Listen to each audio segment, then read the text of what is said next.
Alright, हम बिस्मिल्लाहिर्रहमानिर्रहीम, हम क्रूड्सफील्ड जैकब सिंड्रोम कर रहे थे। तो इसी को हम कंटिन्यू करते हैं कि हमारे पास ये रैपिडली प्रोग्रेसिव डिमेंशिया होता है, वीक्स टू मंथ्स में डेवलप हो जाता है। और ये पीआरपी की वजह से होता है, ये ऑफन फैटल होता है विद मायोक्लोनस एंड एटेक्सिया। तो ये प्रायॉन्स क्या होते हैं डॉक्टर साहब? Madam virus. प्रायॉन्स वायरसेस होते हैं डॉक्टर साहब, ये नहीं प्रोटीन नहीं, होते हैं? Virus protein. सिर्फ वायरॉन्स नहीं होते थे जो आप बात कर रहे हैं, वो वायरॉन्स होते थे ना? ये हमारे पास हाँ, वो मिसफोल्डेड प्रोटीन्स होती हैं जो कि इन्फेक्शियस नेचर की होती है ना, वो ऐसा वायरॉन्स ही है होती हैं। मैडम। जो प्रायोन्स होते हैं ना, यहाँ के पास मिसफोल्डेड प्रोटीन्स होती हैं। और इसमें कौन सी है, क्रोसफील्ड में कौन सी है? बीटा प्लीटेड शीट है, resistant to proteases. Beta platelet sheets resistant to proteases, typically sporadic होती है, may be transmitted by contaminated materials like corneal transplant, neurosurgical equipment। और इसमें क्या था, स्पंजी फॉर्म कॉर्टेक्स। पीछे आप देख कर आए तो आप पीछे पढ़ के थे अल्जाइमर डिजीज, इसमें कहते हैं कॉर्टेक्स को wide spread cortical atrophy with narrowing of gyri and widening of sulci was present, ठीक है ना? फ्रंटल टेम्पोरल डिमेंशिया में कहता है आपके पास फ्रंटल और टेम्पोरल लोब की एट्रोफी थी। लीवाई बॉडी में आपके पास कहता है कि आपके पास वहां पे ना लीवाई बॉडी डिपॉजिट कर रही थी, जो कि हम देखे थे क्या होती थी, ये डिपॉजिट डिपोजिशन होती थी ना, ये वाली। तो इसलिए आप नहीं, यहाँ पे नहीं थी, यहाँ पे था। हाँ, इंट्रासेलुलर इयोसिनोफिलिक इंक्लूजन होती थी। इसमें क्या हो रहा है हमारे पास? इसमें हमारे पास स्पॉन्जिफॉर्म कॉर्टेक्स है, ठीक है, associated with sporadic with periodic sharp wave on EEG, periodic sharp wave on the EEG, ठीक हो गया? और increase 14-3-3 protein in the CSF. H I V associated dementia, doctor साहब ये किस में होता है? जब H I V associated dementia होता है तो कौन सा सेल अफेक्ट होता है? H I V cells. Associated dementia में से कौन सा सेल अफेक्ट होता है?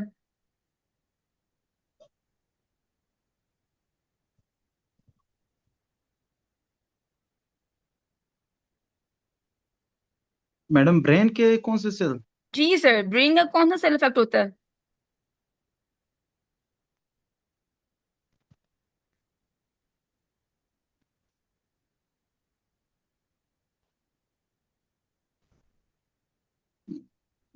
अच्छा, यस मैडम, हम माइक्रोग्लिया। यहाँ पढ़ के आए थे।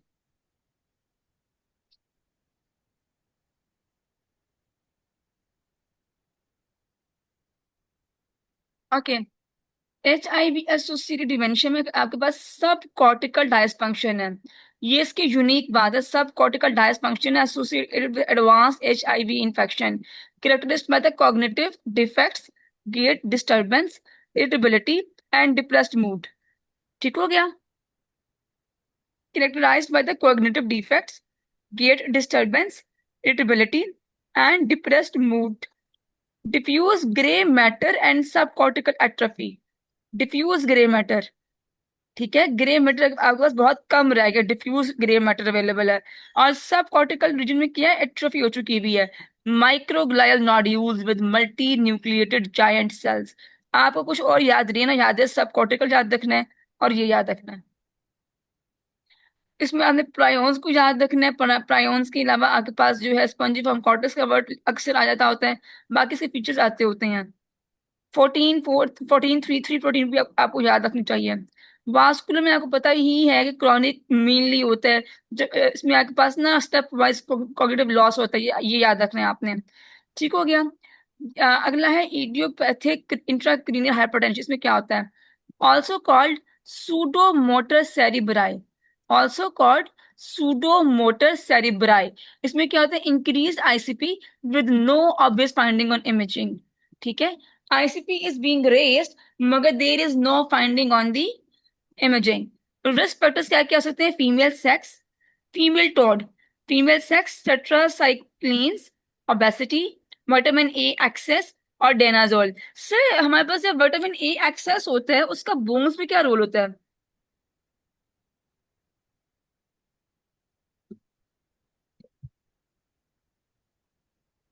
बोन्स पे मैडम? हाँ,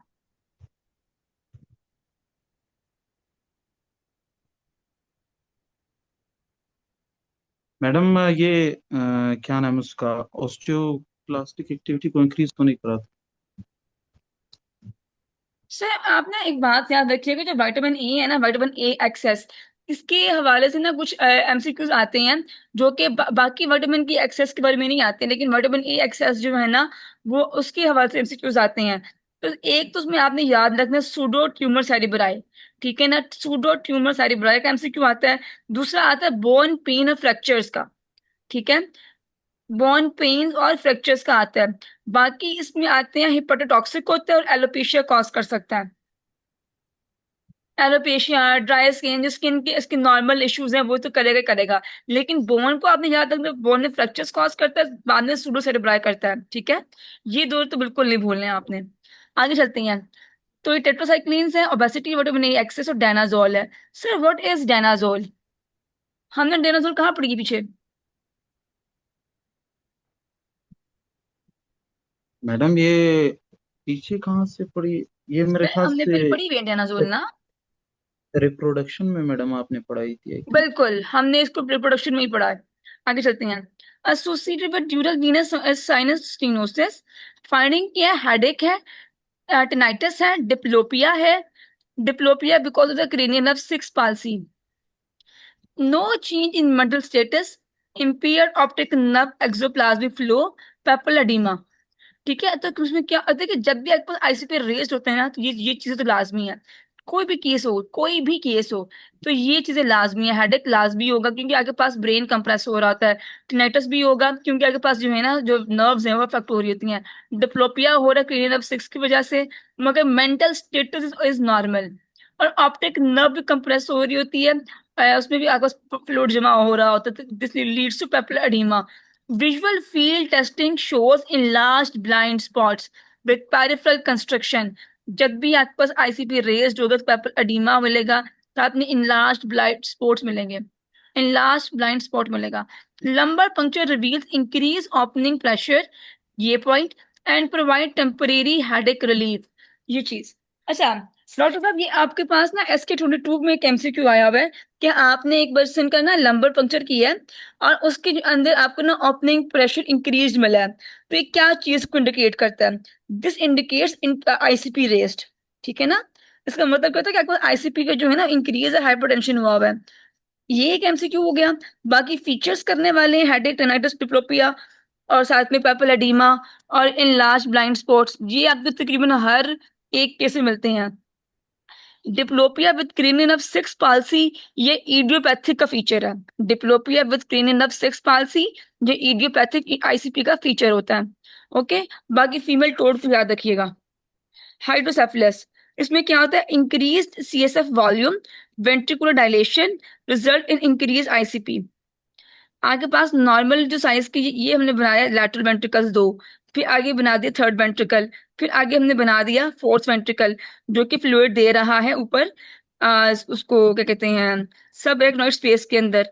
यहाँ डाला हमने एक्वेडक्ट ऑफ सिल्वियस, यहाँ पे है फोरामेन ऑफ मोनरो, और ये हमारे पास दो लेटरल वेंट्रिकल थे ना। ओके। अब होता है क्या है कि अगर आपके पास इसमें फ्लूइड ज्यादा हो जाए तो ये क्या कर जाएंगे? इनलार्ज हो जाएंगे, ठीक है ना। तो वेंट्रिकुलर डायलेशन हो रही है, नंबर वन, वेंट्रिकल एनलार्ज हो गए हैं और उसमें आपके पास वॉल्यूम ऑफ फ्लूइड का ज्यादा मौजूद है। अच्छा, कम्युनिकेटिंग में क्या होता है? कम्युनिकेटिंग, इसमें आपके पास जो सारे कम्युनिकेशन है ना, foramen of Monro, aqueduct of Sylvius, ये वाले जो है ना, मजांडी एंड लश्का, ये सब खुले हुए हैं, कोई भी बंद नहीं है। फ्लूइड यहाँ से यहाँ इजीली पास हो रहा है, मगर हो क्या रहा है कि ऊपर जाके इसने एब्जॉर्ब होना था, एब्जॉर्ब नहीं हो रहा। तो डिक्रीज ये सब एब्जॉर्प्शन बाय अरेक्नॉइड ग्रेनुलेशंस। और ये क्यों होता है? ये पोस्ट मेनिंजाइटिस होता है। पोस्ट मेनिंजाइटिस स्कारिंग का एक बहुत कॉमन फीचर है। कम्युनिकेटिंग और नॉन कम्युनिकेटिंग, दोनों में से कोई भी एक हो सकता है, ठीक है। या तो आपके पास एक्वेडक्ट ऑफ सिल्वियस की जो है वो नैरोइंग हो जाती है। It depends upon the type of meningitis. ICP raised है, पेपल एडीमा है, यहाँ पर ऊपर पढ़ चुके हुए हैं। फीचर्स क्या होते हैं? हर्निएशन है, ऑल वेंट्रिकल्स आर डायलेटेड, ये आपके पास कीवर्ड है जिसकी बुनियाद पे आप पूरे के पूरे डायग्नोसिस को बना सकोगे। या तो आपको पोस्ट मेनिंजाइटिस की हिस्ट्री गिवन होगी कि पहले बंदे को इस तरह से मसला रह चुका हुआ है और अब आपके पास मरीज आया है विद हेडेक ना, तो एक रीजन ये हो सकती है। दूसरी आपको जो गिवन हो सकता है वर्ड हिस्ट्री के अंदर, वो ऑल वेंट्रिकल्स आर डायलेटेड का मिल सकता है। पेपल एडिमा को हर एक में मिलेगा। जहां वर्ड आपको पेपल एडिमा नजर आ जाए, आपने हाइड्रोसेफलस के बारे में जरूर सोचना है। नॉर्मल प्रेशर हाइड्रोसेफलस में क्या होता है? ये ओल्डर एडल्ट्स का है, इडियोपैथिक है। इसमें CSF pressure elevated only episodically. ये याद रखना, not consistently, episodically. Do not result in increase subarachnoid space volume. ठीक है। वो आपके पास जो सब एरिकनॉइड स्पेस में जो वॉल्यूम है ना सीएसएफ का, उसको रेज नहीं करता। Expansion of ventricles distort the fibres of cornea radiata, corona radiata. Okay, आपके पास जो वेंट्रिकल एक्सपैंड करने से क्या होता है, जो कोरोना रेडिएटा होता है, ये लेटरल वेंट्रिकल कहाँ पे था डॉक्टर साहब? लेटरल वेंट्रिकल कहाँ होता है लोकेशन वाइज? सेरिब्रम में मैडम। ये देखिए, ये पड़ा है हमारे पास लेटरल वेंट्रिकल, और ये इसके बिल्कुल साथ के पड़ा हुआ है कोरोना रेडिएटा। ठीक है। कोरोना रेडिएटा क्या कर रहा है, पूरे ब्रेन से जो है नर्व एंडिंग्स नीचे आ रही है, डिसेंडिंग ट्रैक बना रही हैं, और ये कंप्रेस होते हैं। ठीक है। ये जो एक बार सी शेप दिख रहा है, ये ठीक हो गया। ये सी शेप का क्या होता है? सी शेप का क्या होता है डॉक्टर साहब? ये मैडम इंटरनल कैप्सूल है।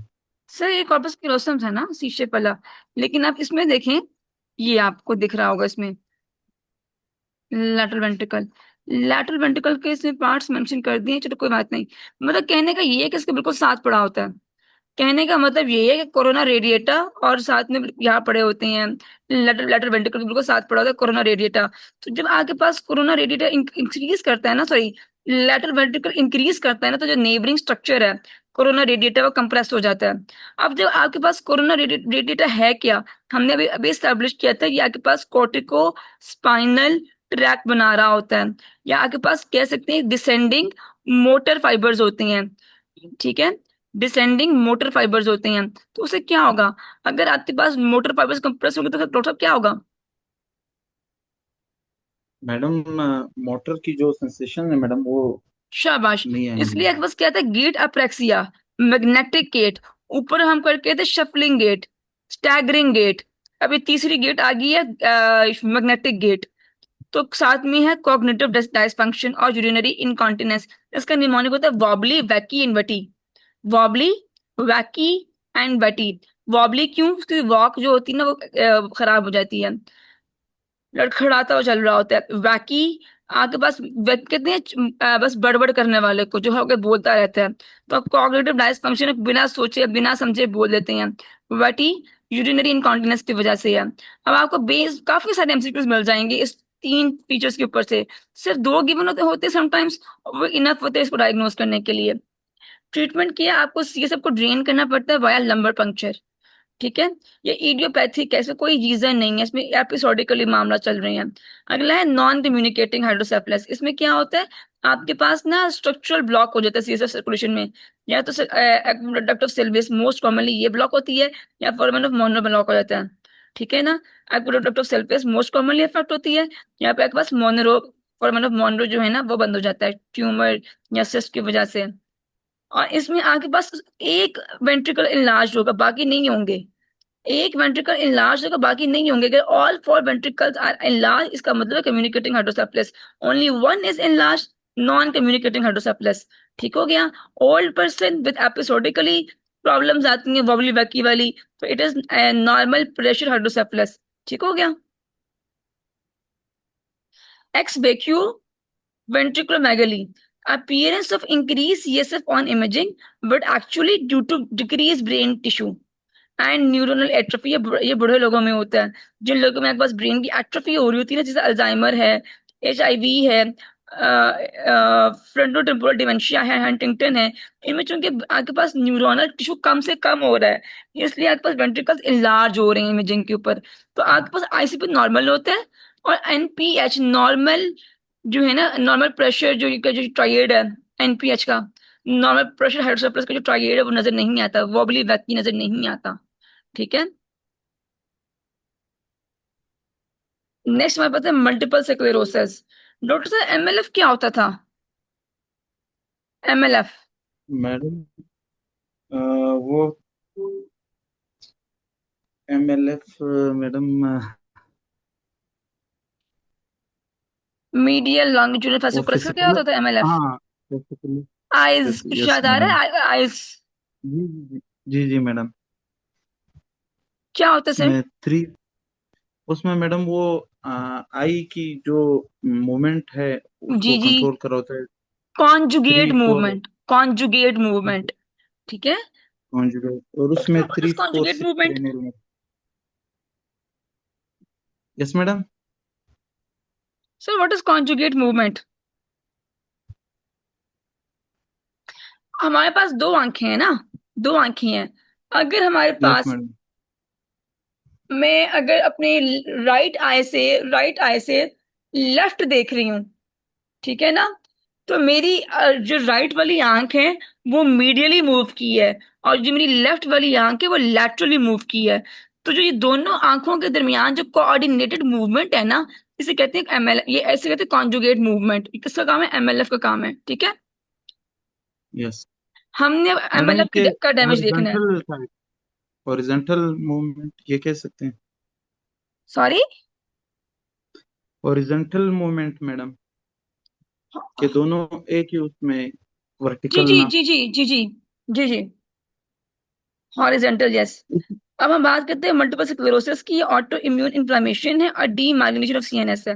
ये भी हमारे पास तो कभी होती है फिर ठीक होती है, फिर होती है फिर ठीक होती है। तो ये रिलैप्सिंग पैटर्न की होती है, ये बात याद रखिएगा। तो पहले हमने बात कर ली कि हमारे पास क्या है, ऑटो इम्यून इन्फ्लेमेशन है, नंबर वन। नंबर टू, इसमें डीमाइलिनेशन ऑफ सीएनएस हो रही होती है विद सब्सीक्वेंट एक्सोनल डैमेज। जाहिर सी बात है, साथ में जब डीमाइलिनेशन होगी तो साथ में इसके जो एक्सॉन है वो भी डैमेज हो जाएगा। Most often affects female between the age of 20 to 40। Auto immune disorders basically female में कॉमन होती हैं और इसी एज में दिख रही होती हैं। More common in individuals who grew up farther from equator with low serum vitamin D levels. जो इक्वेटर के पास रहते हैं ना, ये हमारे पास अर्थ है, तो अर्थ के सेंटर से एक लाइन पास कर रही है, उसे कहते हैं इक्वेटर। जो सबसे हॉट तरीन इलाके होते हैं वहां पे विटामिन डी बहुत अच्छे से बन सकते हैं क्योंकि सन अवेलेबल है। तो जो लोग पोल्स के पास हैं तो उनमें ये मसला देखने को मिलता है। ठीक हो गया, आगे चलते हैं। Optic neuritis, number four, very painful monocular vision loss. acute painful monocular vision loss। Doctor साहब, acute विजुअल लॉस किस किस में हो सकता है इसके अलावा?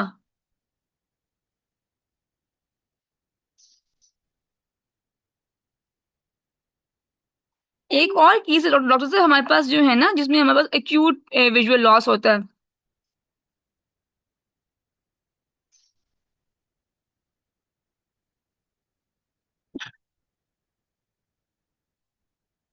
डॉक्टर साहब, ग्लाकोमा का नाम सुने? ग्लाकोमा का नाम?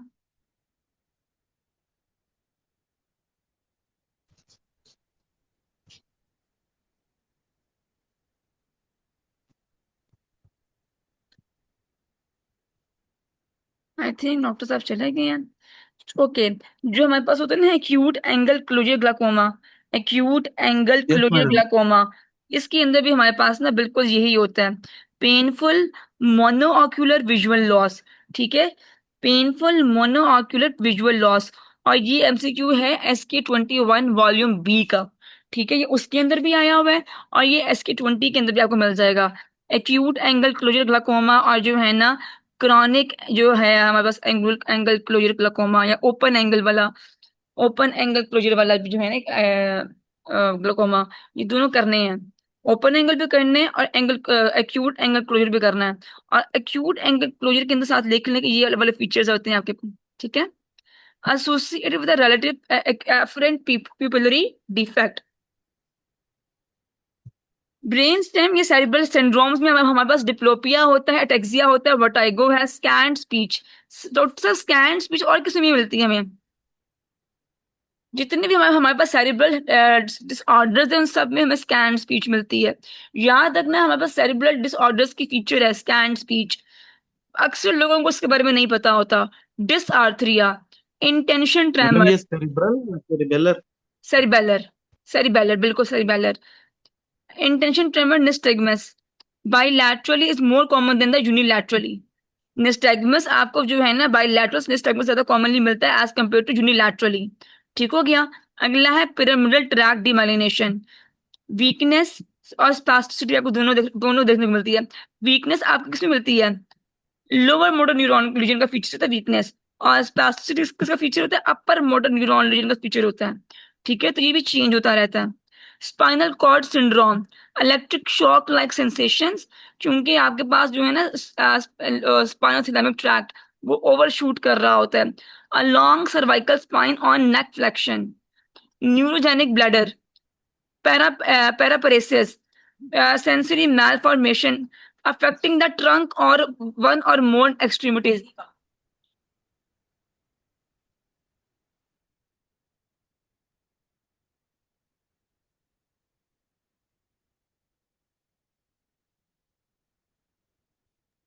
Okay, अगला है symptoms may exacerbate with increased body temperature, with hot bath and exercise.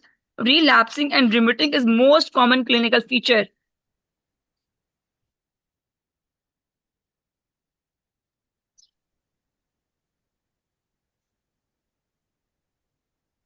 Doctor साहब, इसमें सबसे ज्यादा जो आने वाला टॉपिक है ना वो INO है। इंट्रा न्यूक्लियर ऑप्थेल्मोपैथी जो है ना सबसे ज्यादा कॉमनली आता है। Number one, relapsing and remission का पूछते हैं। और डॉक्टर इसमें एक फीचर और है जिसमें नहीं लिखा हुआ इसके बारे में, वो याद रखना। जिसके जो CSF है ना उसमें आपको ओ ओलिगो ओलिगो प्रोटीन्स का ना कुछ मिलता है। ओलिगोसेकेराइड्स हैं कि ओलिगोप्रोटीन्स है, कुछ इस तरीके से है। ओलिगोसेकेराइड्स होते हैं गैस, कुछ इस तरह से ना मिलती हैं आपको चीजें जो कि MS के लिए कॉमन होती है, बाकी में मैडम एक नहीं तो मिलती हैं। बैंड्स, कुछ ओलिगोक्लोनल पेस्ट बैंड्स हैं होता है। वो, मोनोक्लोनल ओलिगोक्लोनल बैंड। बैंड्स, हाँ।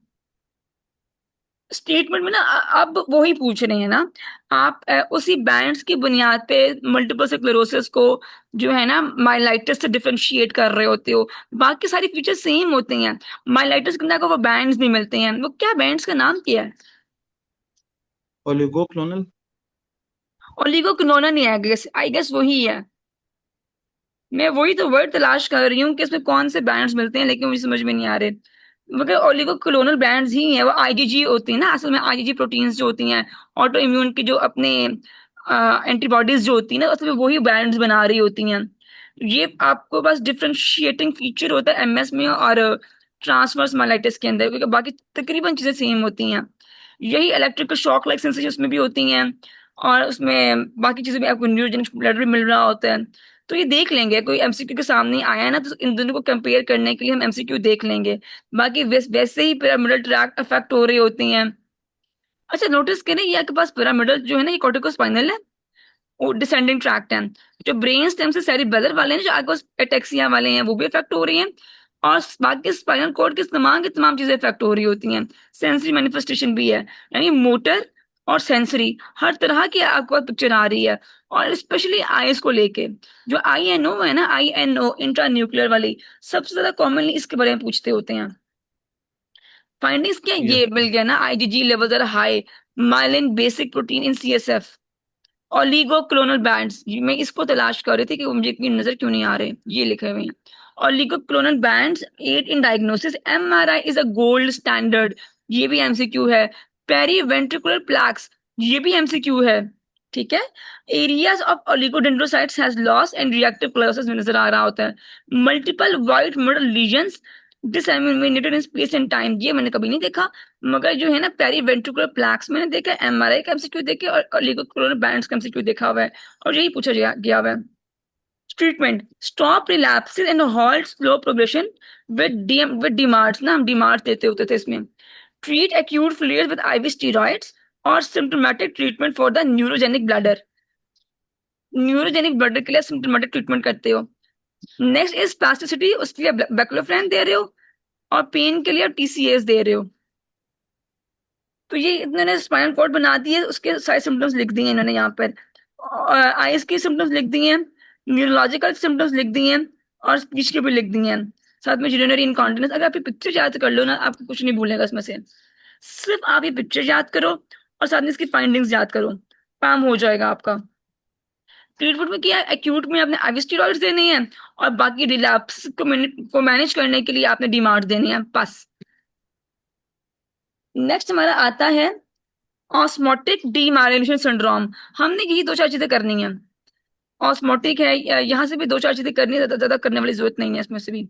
मगर ये याद रखना है, सेंट्रल पोंटाइन माइलिनोलोसिस, ठीक है ना, माइलिनोलोसिस लाइसिस, माइलिनोलाइसिस, सेंट्रल पोंटाइन माइलिनोलाइसिस। इसमें क्या होता है, मैसिव एक्सोनल डीमाइलिनेशन इन पोंटाइन, मैसिव एक्सोनल डीमाइलिनेशन इन दी पोंटाइन व्हाइट मैटर। क्यों? क्योंकि आपने जो है ना फ्लूइड बहुत रैपिडली चेंज किया था, ठीक है, फ्लूइड बहुत रैपिडली आपने जो है ना चेंज किया है, हाइपर ऑस्मोटिक या हाइपो ऑस्मोटिक कर दिया पेशेंट को आपने जल्दी से। तो ये iatrogenic correction of the hyponatremia, most commonly जो आपने हाइपोनेट्रीमिया को करेक्ट किया और रैपिडली करेक्ट किया, but also rapid shift of other osmolytes to acute paralysis, dysarthria, dysphagia, diplopia, and loss of consciousness, also called as locked in syndromes. From so correcting serum sodium too fast, सिर्फ आपने osmotic में ये याद रखना है कि आपने sodium को बहुत फास्ट जो है ना मैनेज किया, उससे क्या हुआ है, सेंट्रल पोंटाइन में माइलिनोलाइसिस हो गया हुआ है बस। From low to high your pons will die, from high to low your brain will blow. अब मुझे इसको एक्सप्लेन करने दें। आपके पास सोडियम बहुत ज्यादा लो था, आपने उसको दे दिया हाइपरटोनिक सोल्यूशन, 3% नॉर्मल सलाइन लगा दिया, ठीक है, कि हाइपोनेट्रीमिया है, उसको करेक्ट करने के लिए मैं इसको हाइपोनेट्रीमिया के लिए वक्त दे देता हूँ, हाइपोनेट्रीमिक फ्लूइड दे देता हूँ, फ्लूइड दे देता हूँ। वो दे दिया आपने तो क्या होगा, ऑस्मोटिक डीमाइलिनेशन सिंड्रोम होगा, क्योंकि ये हाइपोनेट्रीमिया को आपने बहुत ही रैपिडली करेक्ट किया है, ठीक है। फ्रॉम हाई टू लो, आपके पास ऑलरेडी सोडियम के लेवल्स बहुत ज्यादा हाई थे, ठीक है, आपने उसको डाइल्यूट करने के लिए 5% ग्लूकोज दे दिया और बहुत ही रैपिडली दे दिया, तो क्या हो जाएगा, ये डाइल्यूट भी करेगा, साथ में फ्लूइड्स जो हैं वो ब्रेन में इकट्ठे भी होंगे, will result in cerebral oedema and herniation. तो अगर आपके पास सोडियम पहले ज्यादा था, सॉरी सोडियम पहले कम था, और आपने उसको बाद में ज्यादा किया by the help of three normal saline, तो यू विल कॉज ओडीएस, ठीक है, osmotic demyelination syndrome, ODS. Whereas अगर आपने सोडियम पहले हमारे पास ज्यादा था और उसको आपने कम किया रैपिडली, तो उसे क्या होगा, आपके पास होगा सेरिब्रल एडीमा। सेरिब्रल एडीमा ही का एमसीक्यू मैंने देखा हुआ है, और साथ में मैंने एक आध दफा ओडीएस का एमसीक्यू देखा हुआ है। मेनली सेरिब्रल एडीमा का एमसीक्यू आ रहा होता है कि एक पर्सन हाइपर नेट्रीमिक में स्टेट में है, आपने उसको 5% ग्लूकोज दे दिया है, अब क्या होगा, तो सेरिब्रल एडीमा होगा। अगला है जीबीएस। यार जीबीएस वेरी इंपॉर्टेंट है, वेरी वेरी वेरी इंपॉर्टेंट है। Most common subtype of GBS is the acute inflammatory demyelinating polyneuropathy। ये ऑटो इम्यून कंडीशन है जिसमें आपके पास श्वान सेल्स जो होती हैं वो डिस्ट्रॉय हो जाती हैं। श्वान सेल किसके इर्द गिर्द होते थे, पीएनएस में ना, पीएनएस में होते थे, और they were covering single nerve, one nerve, single nerve, ठीक है। और जब इसकी डिस्ट्रक्शन होगी बाय इन्फ्लामेशन, तो क्या हो जाएगी, demyelination of the motor fibres, sensory fibres and peripheral nerves, from CN3 से लेके CN12 तक। क्रेनियन नर्व 3 से लेकर क्रेनियन नर्व 12 तक जितने भी आपके पास peripheral nerves plus peripheral nerves है ना, उन सब की हो जाएगी डीमाइलिनेशन, मोटर फाइबर्स की भी हो जाएगी और सेंसरी की भी हो जाएगी। अब इसको देखें जरा, ये हमारे पास स्पाइनल कॉर्ड, ये इसका था पोस्टीरियर एस डोर्सल एस्पेक्ट, ये था इसका वेंट्रल एस्पेक्ट, और बीच में था इंटरमीडियरी। जो डोर्सल था वो था सेंसरी, तो सेंसरी भी गया, मोटर था वेंट्रल वाला एंटीरियर वाला वो भी गया, और इंटरमीडिएट वाला उसका होता था एएनएस ना, एएनएस सिस्टम होता था। और बाकी क्रेनियन नर्व 3 से लेकर 12 तो ऊपर ब्रेन से आ रही हैं, उन सब की क्या हो जाएगी, डीमाइलिनेशन हो जाएगी, likely facilitated bye molecular mimicry and triggered by inoculation और स्ट्रेस। छोड़ दें, इतना कोई खास बात नहीं है, कुछ भी नहीं लिखा हुआ, लेकिन जो ये इन्फेक्शन का नाम लिखे ना, कंपाइलोबैक्टर जेजुनाई और वायरस में जाइका जिका जिका, इनका आपको पता होना चाहिए। आपको ये पता होना चाहिए कि श्वान सेल्स जा रहे हैं जीबीएस के अंदर, number 1 motor, sensory, peripheral nerves including cranial nerve 3 to 12, इसका पता होना चाहिए आपको, साथ में कंपाइलर बैक्टर जुजुनाई का पता होना चाहिए। कंपाइलर बैक्टर जो है 42 डिग्री सेल्सियस के ऊपर जो एग्स होते हैं या जो मीट होता है उससे ट्रांसफर हो रहा होता है, ठीक है। No definitive causal link to any pathogen. Results is in symmetric ascending muscle weakness, symmetric ascending muscle weakness, paralysis and depressed absent DTRs. सुने, इसमें खपने की जरूरत नहीं है, मैं आपको एक्सप्लेन करती हूँ। सिनारियो आएगा कि बंदे कुछ कुछ दिन पहले ना डायरिया हुआ था, डायरिया के बाद तो ठीक हो गया डायरिया। अब ये बंदा के पास प्रेजेंट किया विद लोअर एक्सट्रीमिटीज पैरालिसिस, ठीक है, लोअर एक्सट्रीमिटीज का पैरालिसिस है। तो उसमें पहली बात, दूसरी बात ये होगा कि आपके पास असेंडिंग पैरालिसिस का वर्ड लिखा होगा कि पहले इसको जो है ना लेग से शुरू हुआ है, अब ऊपर की तरफ जो है ना पैरालिसिस मूव कर रहा है। ये आपके पास वर्ड्स होते हैं। एक मैंने आपको डायरिया का वर्ड बताया कि आपके पास स्टेटमेंट में डायरिया का वर्ड लिखा होगा लाजमी। ये हो ही नहीं सकता कि डायरिया का वर्ड ना लिखा हो, क्योंकि कंपाइलर बैक्टीरिया जो है कॉजेज दैट डायरिया, ठीक है, ब्लडी डायरिया कॉज कर रहा होता है। तो डायरिया का लिखा होगा, फिर लिखा होगा उसके एक हफ्ते के बाद लेग्स का पैरालिसिस शुरू हो गया। अब लेग्स का पैरालिसिस बात शुरू हुई थी और अब वो पैरालिसिस असेंड कर रहा है, ठीक है। तो ये सिनारियो होता है जिसे आप इसको पिक कर लेते हो। काइंडली ये की वर्ड्स निकाल के बाहर लिख लें, ठीक है। साथ में जो उसके लिखा होगा जिसको डीप टेंडन रिफ्लेक्सेस है ना वो एब्सेंट है, ठीक है। इन जो लोअर लेग पैरालिसिस में डीप टेंडन रिफ्लेक्स भी एब्सेंट हो जाते हैं। एंड पे क्या होता है, एंड पे होता है रिस्पिरेटरी फेलियर और डेथ हो जाती है। Most common cause of death in GBS is the respiratory failure, ठीक है। मे सी ऑटोनॉमिक डिसरेगुलेशन, कार्डिक इरेगुलरिटीज कभी नहीं बात करते। हाइपरटेंशन, हाइपरटेंशन इसको कुछ नहीं पूछते। जितना आपको बताया ना, diarrhea, lower leg paralysis, DTR absent, ascending paralysis, end पे आपके पास respiratory failure and death. Increase CSF protein with normal cell count, ठीक है। और respiratory support is critical until recovery. और डीमार्स भी आप डिजीज मॉडिफाइंग ट्रीटमेंट देते हैं आप इसमें। इसका ट्रीटमेंट क्या होता है, पहले आप देते हैं प्लाज्मा एक्सचेंजर, फिर आप देते हैं IV immunoglobulins. No role for steroids में इसी पे आने लगी थी, इसमें स्टीरॉइड्स नहीं देते। इसके अलावा हमारे पास है एक कंडीशन है मायस्थीनिया ग्रेविस। मायस्थीनिया ग्रेविस में भी आप यही करते हो, प्लाज्मा एक्सचेंज करते हो, स्टेप 1। स्टेप 2 आप आईवी इम्यूनोग्लोबुलिन्स देते हो। स्टेप 3 आप लॉन्ग टर्म स्टीरॉइड्स देते हो। इन दोनों के ट्रीटमेंट का पूछते हैं कि how will you differentiate GBS treatment from the treatment of myasthenia gravis. तो उसमें आपने इसको ऐसे डिफरेंशिएट करना है कि इसमें आप स्टीरॉइड नहीं देते और इसमें स्टीरॉइड मस्ट होते हैं, ठीक है। तो रिस्पिरेटरी सपोर्ट को नहीं भूलना until recovery, plasma exchange number 1, number 2 IV immunoglobulins और स्टीरॉइड्स नहीं देते आप। तो जीबीएस को मैं क्विक रिव्यू कर रही हूँ। मोस्ट कॉमन आपके पास जो है ना ये श्वान सेल का डैमेज होता है, श्वान सेल की इन्फ्लेमेशन होती है, आपके पास बाद में उनकी डेथ हो जाती है, डीमाइलिनेशन हो जाती है, ठीक हो गया। नेक्स्ट पॉइंट, आपके पास कंपाइलर बैक्टीरिया जुजुनाई कॉज करता है, डायरिया होगा, डायरिया के एक हफ्ते के बाद लोअर लेग्स का पैरालिसिस शुरू हो गया, डीटीआर आर एब्सेंट। देन उसके बाद ये असेंड कर रहा है, पैरालिसिस ऊपर की तरफ जा रहा है।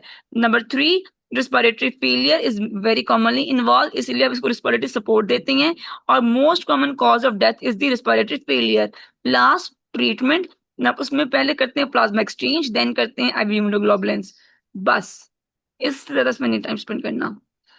अगला है एक्यूट डिसएमिनेटेड एनकेफेलोमाइलाइटिस, कभी नहीं आया हुआ। Multifocal inflammation and demyelination after infection और वैक्सीनेशन, बस। चारकोट मैरी-टूथ डिजीज, ये हेरिडिटरी मोटर और सेंसरी न्यूरोपैथी है। Hereditary motor and sensory neuropathy है। Progressive hereditary nerve disorder related to defective production of proteins, ठीक है। स्ट्रक्चर बनाने वाली, फंक्शन करने वाली जो प्रोटीन्स है ना वो खराब है, ठीक है। तो अल्टीमेटली मालन शीत इफेक्ट होती है इसमें। टिपिकली ऑटोसोमल डोमिनेंट, और ये आपके पास जो है ना फुट डिफॉर्मिटीज के साथ आती है। ये वाहिद आपके पास डिजीज है ब्रेन की जो कि फुट डिजीज के साथ आती है। पेस कैवेस और हैमरटो, लोअर एक्सट्रीमिटीज की वीकनेस है, फुट ड्रॉप होता है। सेंसरी डिफेक्ट्स में है can't move toes, okay. Last is the progressive multifocal leuko आती है। सर ये जो मसला है ये ओलिगोडेंड्रोसाइट्स का है। ये जो मसला था ना जीबीएस, ये श्वान सेल्स का था। ये जो है ना ये ओलिगोडेंड्रोसाइट्स का होता है। डी माइलिनेशन ऑफ सीएनएस, इसमें क्या था, डीमाइलिनेशन होता पीएनएस, ठीक है, यहाँ पे डीमाइलिनेशन सीएनएस हो रही है, destruction of the oligodendrocytes, okay, associated with severe Okay. immunosuppression, lymphomas and leukemias में, एड्स में, ऑर्गन ट्रांसप्लांटेशन में, ठीक है। आपने जो है ना ओलिगोडेंड्रोसाइट्स क्या होते हैं डॉक्टर साहब, ये माइलिनेटिंग सेल्स होते हैं ना, ये अफेक्ट हो रहे हैं in the severe immuno compromise state, rapidly progressive, very rapidly, months में टू ईयर में डेवलप हो जाता है, और यूजुअली फैटल होता है, predominantly involve parietal and occipital areas, तो विजुअल सिम्टम्स सबसे पहले आते हैं, और associated risk with the natalizumab, natalizumab के साथ इसका associated risk होता है। विद दिस मैं यहाँ पे लेक्चर को एंड कर रही हूँ, जो बाकी हमारे न्यूरोक्यूटेनियस डिसऑर्डर है वो हम नेक्स्ट लेक्चर में करते हैं।